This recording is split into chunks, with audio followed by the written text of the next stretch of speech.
Now, love many people use in a different way than as a need. Some people use the word love as a feeling. In nonviolent communication, we suggest that we use the word love solely as a need and not as a feeling. If we're trying to express emotions, then use other words beside love for describing what we are feeling. And to make this clear for people, I tell a little story about a person that asks their partner, "Do you love me?" And the partner uses nonviolent communication, and the partner knows how important it is to be clear what people mean by love. So the partner says, when you ask, "Do I love you?" are you using the word love as a feeling? And this person says, "Yes, I use it as a feeling." And the person using nonviolent communication says, "I see. So you're asking whether I feel warm, tender, cuddly emotions toward you." And the other person said, "Yes." And then the partner says, "Well, you see, we people in nonviolent communication, we use the word love as a need, not as a feeling. That's why I had to get this clear. But now that I know that you use the word love as a feeling, and I can see how important this is to you, I'll do my best to answer you honestly. So please ask the question again." And the person says, "Do you love me?" And the person using nonviolent communication says, "When?" And the other person is shocked. "When?" they say. And the other person using nonviolent communication says, "Feelings change every few seconds. How can I possibly answer you honestly without reference to a specific time and place?" And the other person says, "Well, what about right now?" And the person using nonviolent communication says, "No, but try me again in a few minutes. You never know."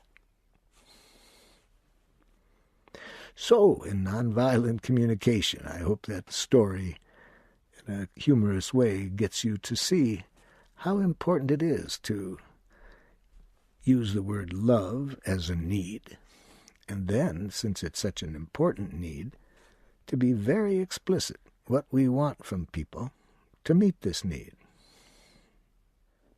Another thing that's very important in expressing our needs in a nonviolent communication way is not to get our needs confused with strategies for getting the needs met.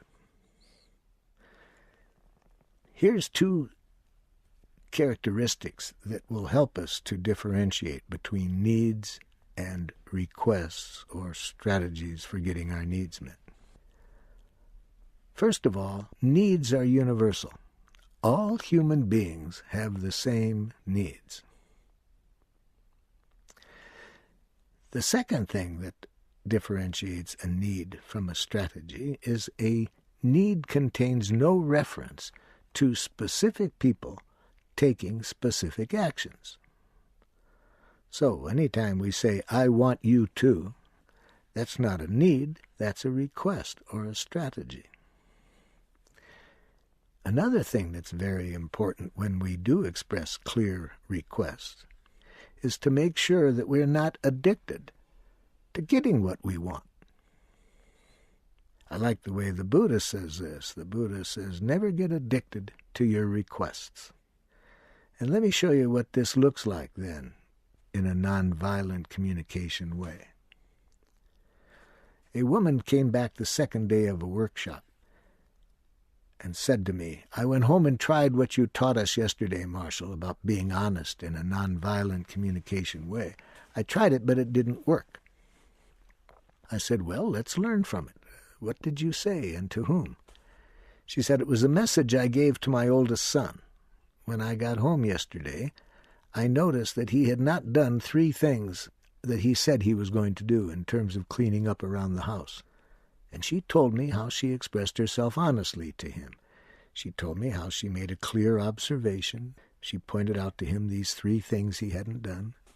She clearly expressed her feelings and needs, and she made a clear request. She said, 'Would you please go and do those 3 things now?' So she had clearly used the language of nonviolent communication.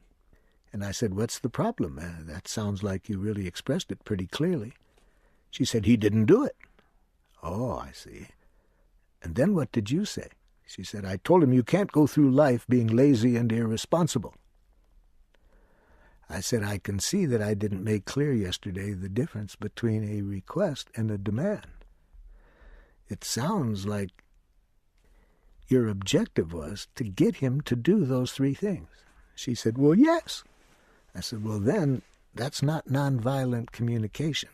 If your intent is to get people to do what you want, that's a different intent than we need to have if we're using nonviolent communication.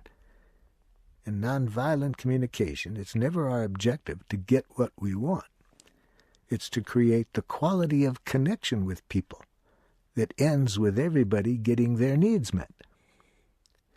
She said, "Oh, so I'm supposed to do all the cleaning around the house myself, and my needs don't count." I said, "Well, I'm glad you're checking this out. No, I'm saying that everyone's needs getting met is the objective of nonviolent communication. This doesn't require ever giving up or giving in. It just means not getting addicted to our strategy. If we're addicted to our strategy, it's very easy for the other person to hear our request as a demand, and this threatens their need for autonomy and makes it harder for them to enjoy giving. So we need to say clearly what we want, but the objective is to create a connection in which everybody's needs get met through compassionate giving. But if your objective is just to get people to do what you want, don't study nonviolent communication. Go to a dog obedience school and see how they train dogs.